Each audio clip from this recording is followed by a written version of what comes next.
বাড়ি ভাড়া দিতে না পেরে নিজের স্ত্রী ও অপ্রাপ্তবয়স্ক কন্যাকে ধর্ষণের সুযোগ করে দিলেন স্বামী।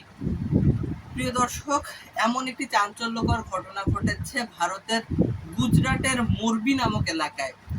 একটি পরিবার যারা সুরেন্দ্রনগর নামক একটি এলাকায় থাকতো, তো কর্মের প্রয়োজনে জীবিকার তাগিদে সুরেন্দ্রনগর থেকে মোরবিতে তারা স্থানান্তরিত হয়। প্রচণ্ড অর্থকষ্টে তাদের দিন কাটছিল। 2000 টাকা বেতনে একটি ঘর ভাড়া নেওয়া হয়েছিল, কিন্তু গত 6 মাস যাবৎ সেই ঘরের কোনো ভাড়া দেওয়া হচ্ছিল না, বা কোনো আয় উপার্জন না থাকার কারণে ভাড়া দেওয়া সম্ভব হচ্ছিল না।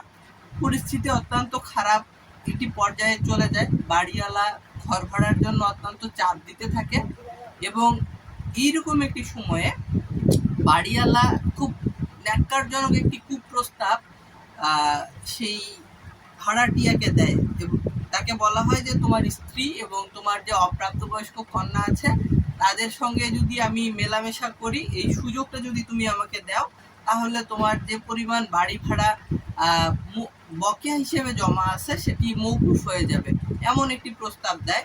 এবং সেই প্রস্তাবটি বাধ্য হয়ে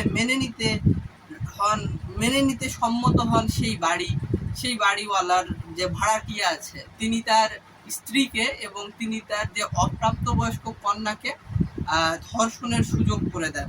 এই ধরনের একটি ন্যাক্কারজনক ঘটনা ঘটেছে ভারতের গুজরাটের মোরবি জেলাতে, এবং তারা মূলত সুরেন্দ্রনগর যে জেলা রয়েছে সেই জেলার বাসিন্দা।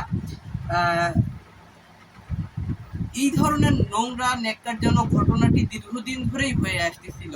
একটা পর্যায়ে যিনি রেপড হচ্ছিলেন তার শাশুড়ি এই বিষয়টি আন্দাজ করতে পারেন, তার কাছে কোনো কিছু অস্বাভাবিক মনে হতে থাকে। তখন তিনি আর একটু কালক্ষেপণ না করে স্থানীয় পুলিশ স্টেশন যেখানে আছে সেখানে যান, এবং তিনি অভিযোগ দায়ের করেন, এবং তার অভিযোগের পরিপ্রেক্ষিতে সঙ্গে সঙ্গে সেই স্বামীকে, যিনি তার স্ত্রীকে এবং যিনি তার কন্যাকে ধর্ষণের সুযোগ করে দিয়েছিলেন, সেই ব্যক্তিকে এবং যিনি ধর্ষণ করেছেন সেই বাড়িওয়ালাকে, এই দুইজনকেই সঙ্গে সঙ্গে পুলিশ আটক করে এবং তাদেরকে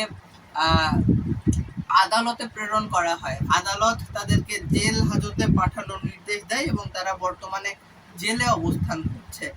প্রিয় দর্শক, আসলে মানুষ দুবেলা দুমুঠো পেট ভরে 4টা লবণ ভাত খাওয়ার জন্য, মাথার উপরে একটি ছাদের জন্য, গায়ে একটি কাপড়ের জন্য একটু জীবন যুদ্ধে টিকে থাকার জন্য কতই না সংগ্রাম করে এবং কত কিছুই না বিসর্জন দেয়।